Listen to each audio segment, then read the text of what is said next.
नमस्कार, voice of Asians के दर्शकों का हार्दिक अभिनंदन। प्रिय दोस्तों, आज हम एक ऐसी पर्सनैलिटी को आपसे मिलवाने जा रहे हैं जिन्होंने ज़िंदगी में बहुत मेहनत की और अब बहुत ऊंचा मुकाम हासिल किया। लुधियाना में है उत्तरी भारत का सबसे बड़ा क्लब सतलुज क्लब, और वो है सतलुज क्लब की कल्चरल सेक्रेटरी मोनिका मित्तल जी। मोनिका जी, बहुत बहुत स्वागत। नमस्कार जी। और अब ये बात है कि मोनिका जी को आज हमने अपने स्टूडियो में क्यों इनवाइट किया, इसका कारण आप सभी को मालूम है कि हमारा एनुअल टॉप 51 न्यूज़ का जो अवार्ड समारोह है वॉइस ऑफ एशियंस हमारे चैनल का, वो इस 4 नवंबर को हो रहा है सुबह के 10 से लेकर 12 बजे T5 फिरोजपुर रोड लुधियाना में। तो इसकी टॉप 51 न्यूज़ में मोनिका जी की भी एक खबर पहुंची है। वो खबर थी जब ये इलेक्शंस में लड़ रहे थे तो इनकी इंटरव्यू हुई थी 3 दिन पहले, और 3 दिन में ही सोशल मीडिया पर हमारे चैनल के थ्रू वो खबर इतनी ज़्यादा वायरल हुई कि विरोधियों को इन्होंने चुटकियों में हरा दिया। तो पहली बात तो मोनिका जी, बहुत बहुत आपको मुबारकबाद।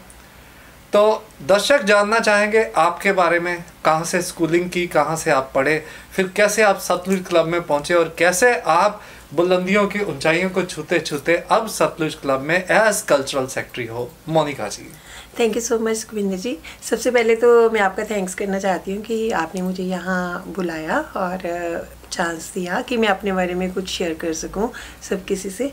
और आपने आज जो मैंने इतनी बड़ी जीत हासिल की है, इसमें आपकी भी बहुत बड़ी कंट्रीब्यूशन है। जैसे कि आपने कहा कि उस टाइम मैं थोड़ी सी कुछ उदास सा फील करती थी, मुझे लगता था पता नहीं मैं जीतूंगी या हारूंगी, मगर मैं आई, सराबा क्लब आई और आप वहाँ पे आए हुए थे। आपने मेरे को बहुत हिम्मत दी और मुझे चांस दिया और बहुत सारी पॉपुलैरिटी मिली मुझे, उससे बहुत सारे लोगों को पता चला मेरे बारे में। मैं उस टाइम भी अपने बारे में जो भी मेरा एजेंडा था, जो भी मैं क्लब के लिए करना चाहती थी या कुछ कहना चाहती थी, वो मैंने अपनी इंटरव्यू आपने मेरी करवाई और सब लोगों तक मेरी आवाज़ पहुंचाई। उसके लिए बहुत बहुत थैंक्स आपका। और उसके बाद मैं आपके अपने बारे में कुछ बताना चाहती हूँ। मैं पहले, मेरी schooling Guru Nanak public school से है, 1 आध साल में न्यू हाई स्कूल में भी पढ़ी हूँ। उसके बाद मैंने ग्रेजुएशन करी गवर्नमेंट कॉलेज से, फिर MA इन इंग्लिश मैंने बॉयज़ कॉलेज से करी, गवर्नमेंट कॉलेज से। तो मेरे को शुरू से ही कुछ सोशली करने का बहुत ज़्यादा क्रेज़ रहा है मन में कि मैं कुछ ऐसा करूं जिससे मैं किसी का कुछ बन सके, किसी का कुछ मैं संवार सकूं। जैसे मुझे मिलना जुलना भी बहुत अच्छा लगता है, सोशली मुझे मतलब बहुत अच्छा लगता है कि मैं सब लोगों से मिलूँ जुलूँ, किसी के कुछ काम आ सकूँ, किसी के लिए कुछ कर सकूँ। ऐसा ही सब सपने लेकर मेरी शादी हुई। शादी के बाद मैं जैसे कि कई जगह NGOs भी मैंने ज्वाइन करे कि जिसमें मुझे किसी की भी हेल्प करने का मौका मिले। और सतलुज और उधर लक्ष्मी लेडीज़ क्लब में भी मैं एग्जेक्टिव में रही हूँ, सराबा लेडीज़ क्लब में भी मैं एग्जेक्टिव में हूँ, अभी भी हूँ, लक्ष्मी में भी सराबा में भी, अभी दोनों में हूँ। और सतलुज क्लब में मैं एज एग्जेक्टिव मेंबर मैं 3 टर्म्स में रह चुकी हूँ। तब मेरे मन में ये होता था कि अगर मेरे को कुछ मतलब मैं कुछ बड़ी सीट पर आऊँगी तो मेरे को बहुत सारा काम करना पड़ेगा, मेरा घर भी निगलेक्ट होगा, मेरे बच्चे भी निगलेक्ट होंगे, क्योंकि मेरे बच्चे छोटे थे, इसलिए मैंने उस टाइम बड़ी पोस्ट पर मैं नहीं आई। लेकिन अब मेरे बच्चे बड़े हो गए हैं, बेटी की मेरी शादी होगी और छोटा बेटा मेरा कनाडा गया है, तो मुझे लगा कि मैं फ्री हूँ, अब मुझे कुछ करना चाहिए अब, तो इसलिए मैंने बड़ी पोस्ट के लिए ट्राई किया था।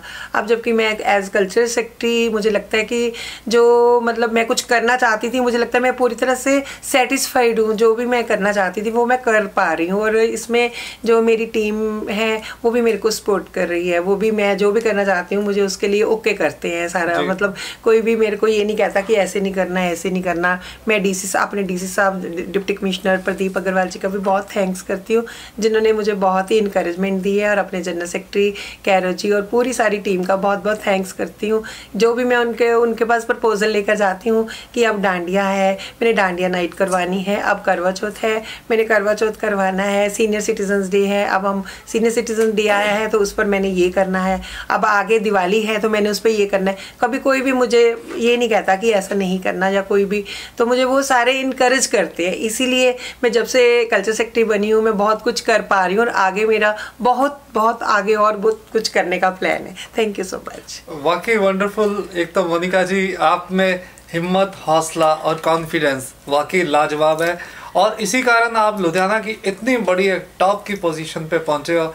आपने बड़ी बड़ी नाइट्स का ऑर्गेनाइज उसको फंक्शंस को किया, और कुछ ही महीनों के अंदर अंदर कल्चरल सेक्रेटरी बनने के बाद तो आपको बहुत बहुत शुभकामनाएं।